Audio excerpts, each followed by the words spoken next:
romance, love, social convention, gender roles, and religion. Charlotte Bronte's most famous novel challenges ideas on all these topics, and we are here to discuss it. I'm Charlene. And I'm Mike. And this is Jane Eyre Files.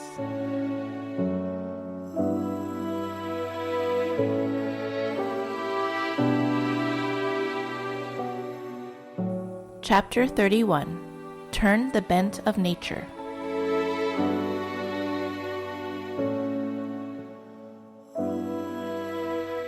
Hello, husband. Hello, my germ developer. Okay, I don't remember that. Yeah, right there at the beginning of the chapter. Okay. When Jane is talking about teaching these students, she specifically says, "My duty will be to develop these germs. Surely I shall find some happiness in discharging that office." Oh, okay. So this is a title that she gave herself. Yes. The only other one I saw was Slave in a Fool's Paradise. And I'm going to go with germ developer. All right. Seems appropriate. Yeah. Okay, so before we get started talking about this chapter, I wanted to mention that I am hosting a giveaway on our Instagram page. That's at Eyreguide, EYREGUIDE, where I have a little prize package of a cotton tote that features our podcast logo, a keychain with a quote and a illustration that I made of Jane, and a copy of my Choose Your Own Adventure take on Jane Eyre titled The Governess of Thornfield. Oh, yes. I figure since, we're coming to the end of the show, at least the end of the book, talking about each chapter, and I'll just have a little thank you for everybody who's listening. Yeah, it's always nice. You never know when we record this, we're kind of doing it for our own good, and then all of a sudden someone will contact us and say, "Oh, I'm enjoying the show." It's one thing for our friends to do it, but it's another, and we'll talk about it later toward the end of the episode, when it's a complete stranger that says they found us, and how did you find us? And it's such a welcome kind of surprise, really, because you put these episodes out and you're not sure who's listening, how many people are listening, if anybody cares, but let's reward them. Yeah. So if you're listening at home, just head over to the Eyreguide Instagram and you'll see all the details for how you can win this giveaway, which I think we're going to hand out in about a month from now. Yes, the winner will be chosen August 15th, so good luck. We're down the home stretch, right? We're about 8 more chapters to go. This one's a very short chapter, so hopefully it might be a very short episode, but I tried to come up with as many notes as I could so that we might be able to have a good conversation. Yeah, I feel like this is an important chapter where we get to see a little bit more of what's going on with Jane, see her emotions, and then also St. John reveals a lot to Jane. So let's dive right into the SparkNotes summary of chapter 31. At Morton, the wealthy heiress, Rosamund Oliver, provides Jane with a cottage in which to live. Jane begins teaching, but to her own regret, she finds the work degrading and disappointing. While on a visit to Jane, St. John reveals that he, too, used to feel that he had made the wrong career choice until one day he heard God's call. Now he plans to become a missionary. The beautiful Rosamund Oliver then appears, interrupting St. John and Jane's conversation. From their interaction, Jane believes that Rosamund and St. John are in love.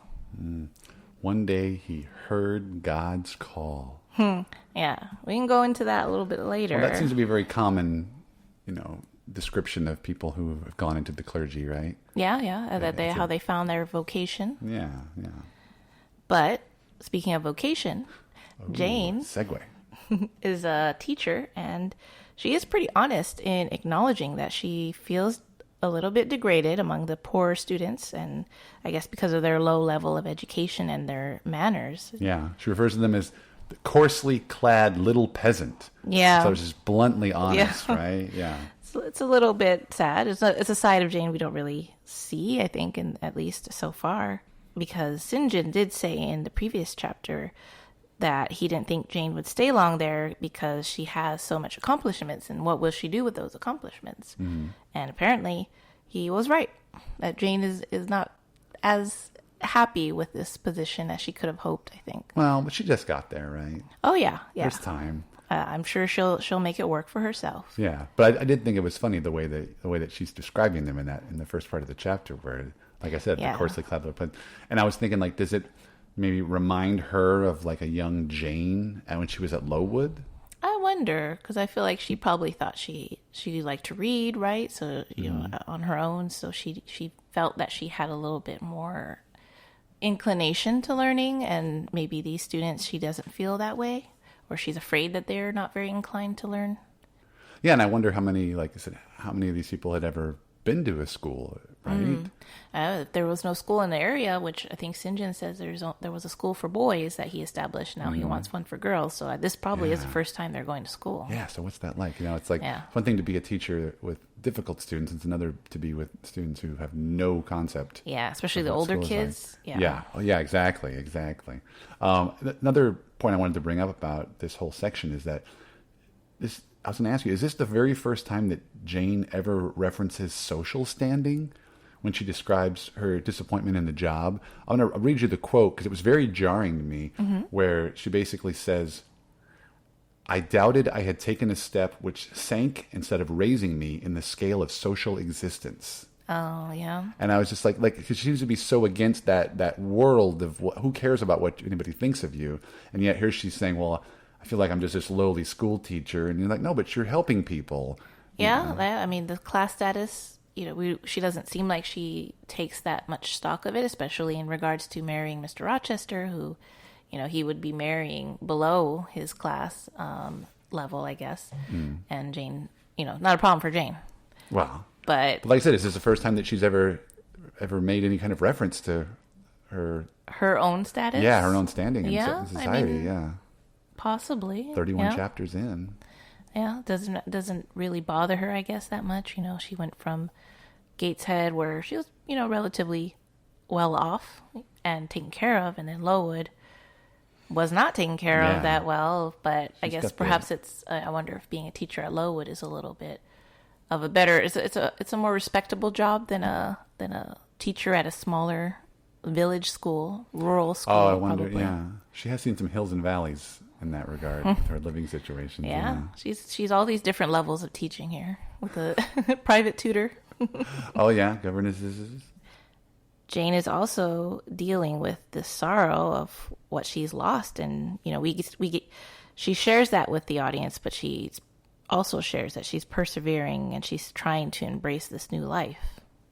The paragraphs where she's talking about how depressed she is about Rochester, I mean, it's really heavy-handed, where she goes in. I remember there's one point where she says, like, "No one will ever love me so again." You're like, okay, little melodramatic, I think, a little over the top, but yeah, I feel like, sure, I think that Mr. Rochester, you know, the love that they have is probably very unique, and she might not find that again, but I think she could find love again. Will it be as, you know, passionate or dynamic as this with Rochester? Maybe not. Will he be twice her age and having a wife in the attic? Maybe he'll want to go take her to India. Uh-oh. Preview, but it is important, I think, that, you know, she does resist her emotions again, as even after she's left Rochester, she's still struggling with her emotions versus, you know, staying rational. Mm-hmm. Yeah, and I was going to ask you, this once again reminds me of what I think is the great struggle in this entire book, which is love versus like righteousness. Yes. Like, you know, like there's another great quote. I got a bunch of quotes from this one, but there's another great quote where she says that she was scorned and crushed the insane promptings of a frenzied moment. Right. Yeah. You know. Yeah. Passion versus reason comes up constantly. Yeah. Comes up with St. John in this chapter, really. Oh, well, yeah, that's true. But it's just so much, you know, it's this great love story between these two people, and yet she's trying to find excuses for them to not be together, while also seeing, like, if she could bend rules to be with him. Bend a couple, yeah, you know. She considers what would have happened if she had gone with him. Yeah, yeah. Again, more than I was expecting when I first started reading this book. That there'd be this much going on, and and now all of a sudden there's another guy involved. So yeah, St. John, I think he's so observant of Jane. It's kind of interesting what he like watches her so closely and trying to understand, you know, what she's feeling. I feel like, and maybe explaining what she's feeling, asking her, oh, are you unhappy with the state of the cottage or your students? And Jane's like, no, that's not it. I think he's planning something. Oh, I think he's got something in mind where he's just going to get all these questions out of the way. He's trying to dig and almost like interview her to figure out like. Yeah, I could definitely see it feeling like an interview. Yeah. He's about to drop this bombshell here in the next, I can't remember exactly what chapter, but it's coming up fairly soon. And it kind of makes me wonder, like, at what point did he start to come up with that idea? Sure. Like, you could see the groundwork being laid right now. Yeah. Like, he's very methodical, St. John. Yeah. It probably wasn't the moment that she first walked in, but maybe when she was starting to come back to her strength, and then when he set her up with this teaching job, and he knows she's still doing it no matter what it does to her social standing, and because he keeps asking, doesn't he ask like how the students are, how it's working out and stuff? So it's like, I think he has something else in mind. Yes, but we also get a little glimpse of St. John because he kind of shares his experience of being unhappy with Jane, and I find it a little odd that all of a sudden it seems he's very talkative. Oh yeah. Yeah, he's kind of sharing so much more of what made him pursue the life that he is. And also now, we don't really kind of hear too much about his future plans about missionary work, but it's going to play more of an important part later. But, what motivated him to become a clergyman, and also why did he want to become a missionary? It's kind of great to see more of St. John. It is hard to control the workings of inclination and turn the bent of nature. But it may be done. I know from experience. A year ago, I was myself intensely miserable because I thought I'd made a mistake in entering the ministry. Its uniform duties wearied me to death.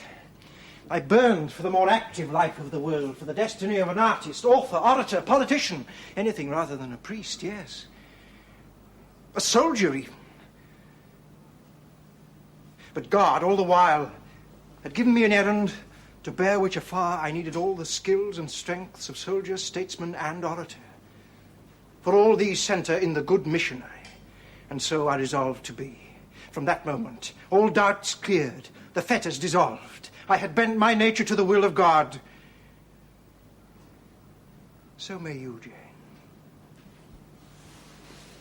I wonder. And I like that, everything that's going on, I guess for now we're getting more upbeat. Now we're getting more optimistic. We had a chapter where it was like, Jane's sleeping outside. Oh, sure. She's left. She's recovered Rochester. now. Yeah, and I feel like St. John is adding some positivity. He's relying on God to help guide him choose his fate. Giving the options before him. But I also say, like you mentioned, he's really very talkative in this chapter. He's also quite eloquent. Like he's describing his newfound purpose with great joy. Yeah, he was very passionate about it, which, makes me think he will be a good missionary because he really wants to help people and he wants to kind of show the example to people. Yeah. But then it was, like I said, maybe it wasn't his first choice because doesn't he seem like he's had some regrets as well?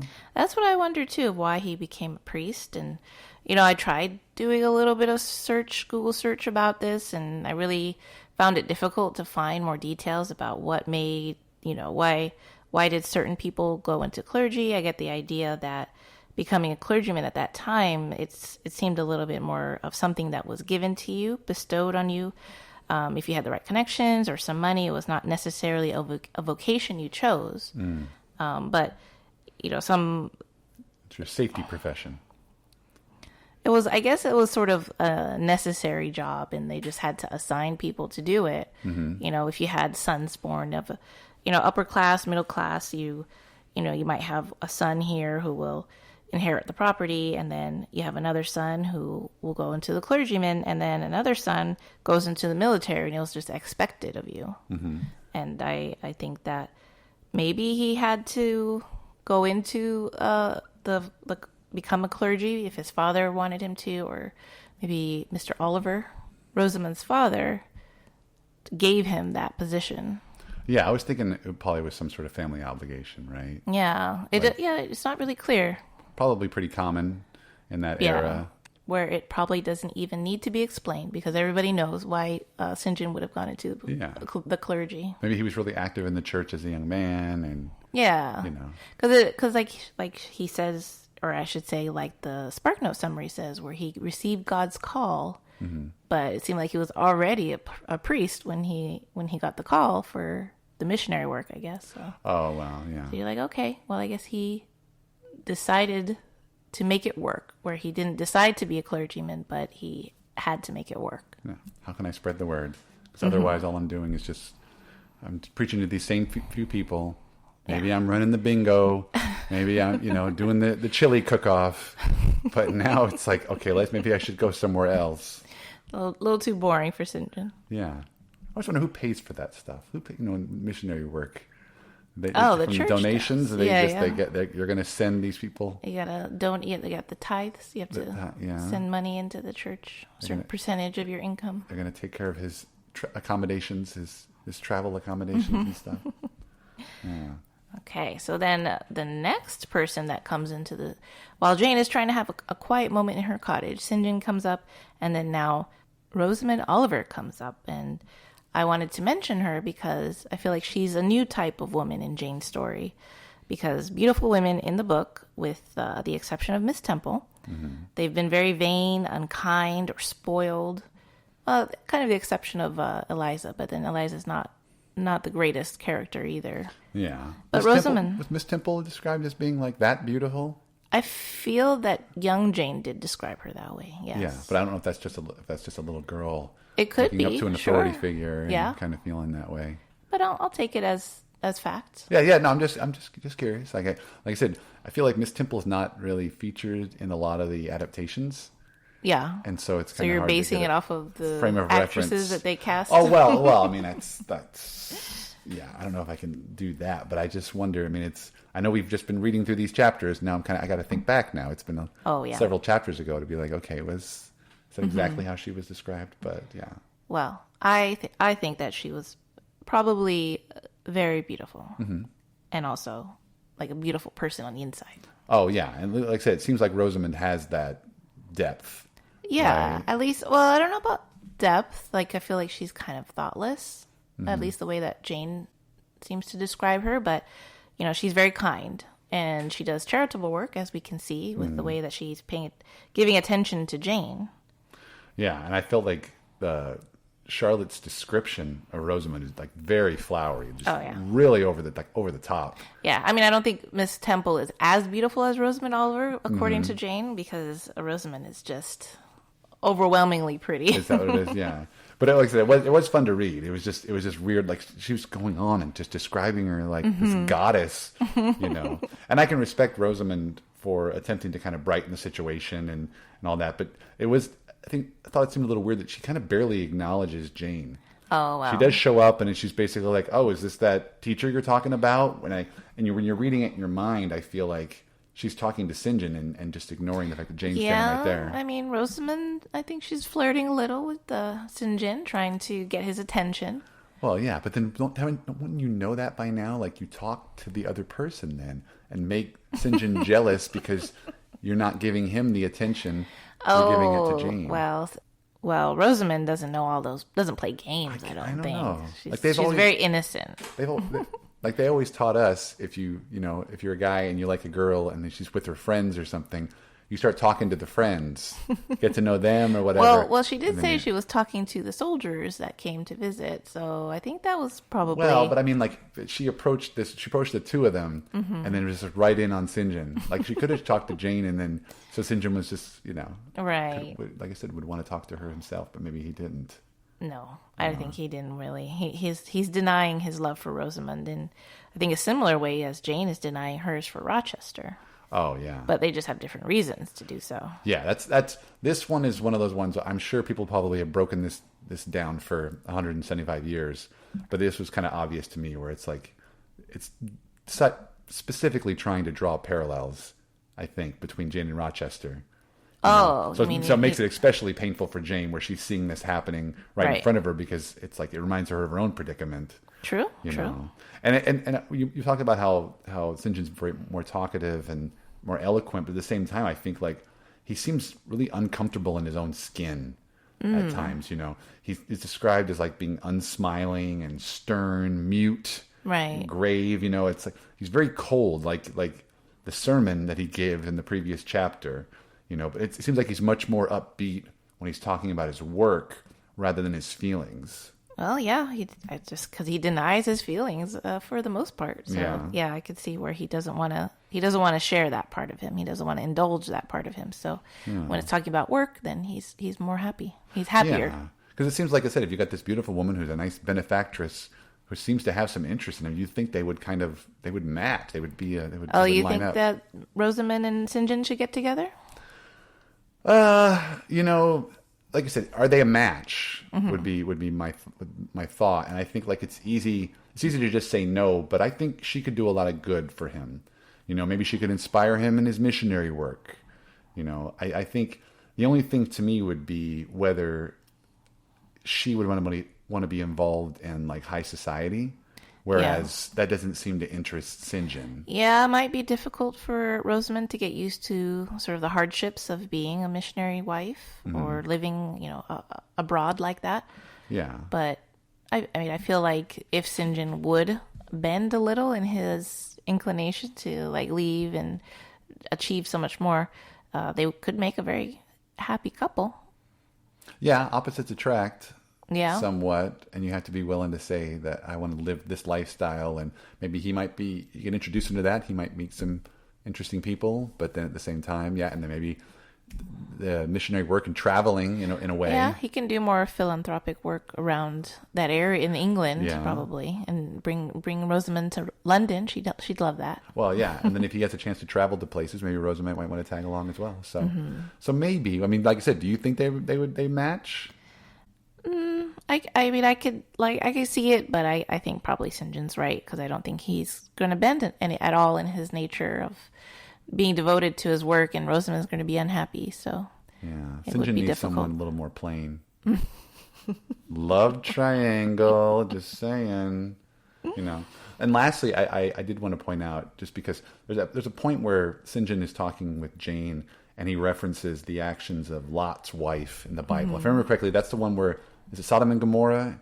Right. She's leaving, and they say, don't turn around, and if you do, and then she does, and she turns into a pillar of salt. Yes, I believe so. Yeah, and so I figured that was a running joke that one of my best friends had when we were in college, was whenever we went someplace that we did not want to be at, whenever we'd leave, we'd always say, don't turn around, or we're going to turn into a pillar of salt.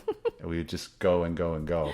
And so, like, there's a moment where when Rosamund is talking to St. John and Jane, and then she leaves, Charlotte makes it a point to describe the fact that St. John doesn't turn to look back at her.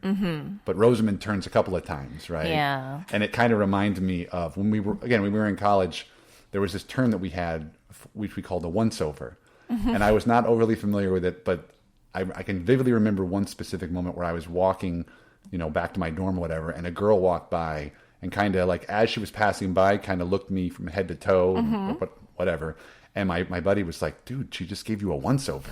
And I'm like, that what you call it? Or when you kind of look back, I'm like, okay. So now you're saying Charlotte Bronte does have a little more experience with what it's like to date, because she's having Rosamund give St. John the once-over here. Yeah. Makes me wonder if she'd ever done it herself, too. Probably. Charlotte's done some once-overs. Arthur Bell Nichols, give him a once-over. Ooh, that took a while. It took a while for her to decide to marry him. For sure. So what do we have for interesting context for chapter 31, Charlene?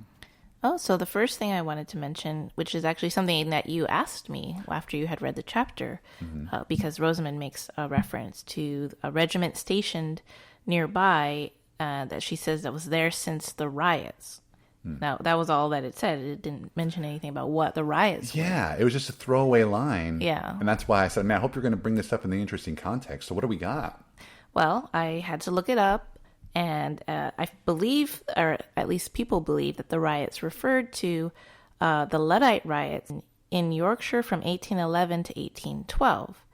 Now, the Luddites were a secret organization of English textile workers who destroyed textile machinery because it was replacing their labor. And, of course, now the term Luddite refers to someone who is against new technologies in general. Yeah, I had a teacher in college who kept referring to herself as a Luddite, and I wasn't quite sure what that meant, but this makes perfect sense. Yeah. And so the factory owners at the time, they needed help against these men, so the British government sent in soldiers to protect the factory owner's interest. But also, I find it very interesting, the Luddite riots feature in Charlotte Bronte's second published novel titled Shirley, which was published in 1849. And, fun fact, Shirley was seen as a male name until Charlotte's novel popularized it as a female name. Shirley's father in the novel gives her that first name because he was expecting to have a son.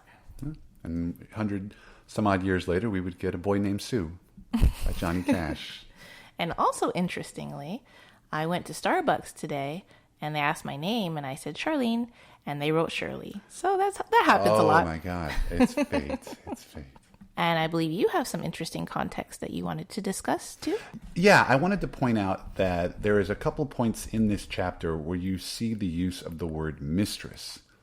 And I kind of find it peculiar that the same word was used to describe, being Rochester's lover as a married man, as well as this important teacher to young children. And I don't know, I just found that kind of curious because I feel like there's a lot of different uses of the word mistress. When I looked it up on dictionary.com or whatever, it makes no reference to sleeping with a married man. Oh, it just basically mentions like an authority at a school or something like that. Right. But yeah, in the same chapter, you see that term used more than once for two different meanings. That's the English language for you. It's a weird one. Yeah. Yeah, I think there's probably quite a few uses of the word mistress, different meanings for it. Yeah, I think I read something about where when it first started in like the 1300s, it was specifically for school mistress or whatever. And then within like 100 years later, then somebody came up with it and said, oh yeah, this is for someone who's cheating on her or the object of a cheating man. Huh. But then it's just kind of gained steam because now I think if you hear the term mistress now, what do you think of? It's more about the man having a fling. Is that what you mean? A paramour of some sort. Right. Yeah. I see. Yeah. Yeah. I don't want to call my teacher mistress anymore. Yeah. Do we bring that back maybe in high society in England or something like that? Maybe. Some cultures. Yeah. And the last thing I wanted to mention was that we got a wonderful message from a listener named Esmeralda. Shout out to Esmeralda. She sent an Instagram message to me, and she had some fascinating insight into perhaps why Charlotte Bronte writes out Hannah's dialect in that previous chapter. You mentioned that. Yeah, it's so difficult to read, but I guess if you see it in adaptation, maybe even on stage or whatever, and you're it sounds natural. Yeah. But Esmeralda mentioned that Charles Dickens would often represent different dialects in his novels, which added to the characters, and that became very popular in England. So it makes sense that Charlotte knew this and, added this feature to her novel just to give it more of a popular appeal. And perhaps at that time, people would relate to knowing someone who spoke that way or they themselves spoke that way. So, representation matters. Well, yeah. So I'm guessing if you're reading it in England in the 19th century, you can be like, oh, yeah, okay. Yeah. Liam sounds like that. It's easier for them to sound it out in their head. I'm sure she understand it. I'm sure she wasn't thinking about two people in America in the 21st century recording a podcast. How dare Charlotte not think of us? Trying to decipher it and reading all the different accent marks and that's good, Esmeralda. I appreciate that. That does make a lot of sense. And yeah, I know that we've, one of the last things we did before the pandemic hit was we went to a Charles Dickens fair. Oh, so right. I'm always mesmerized by that whole scene. Yeah, Christmas time fair. It was a lot of fun. All right, well, it's a short chapter, so let's go ahead and wrap up our episode by giving our meaningful passage or quote. Charlene, you'll kick it off. What was your most meaningful passage or quote from chapter 31?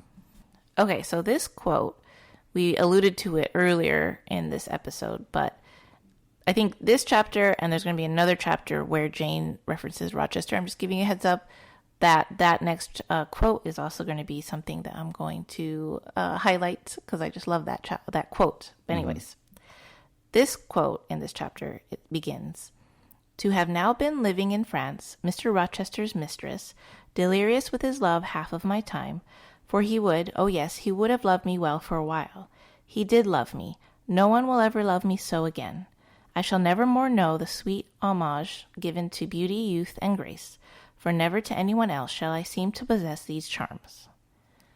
Now, I know, it's a little bittersweet. No one will ever love me again.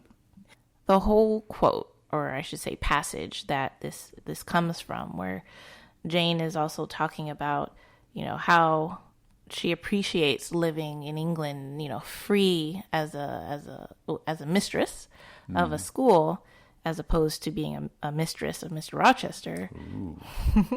Homonym right there. Yeah, I think that I love that Jane is still thinking about Rochester, and she's still questioning her decision.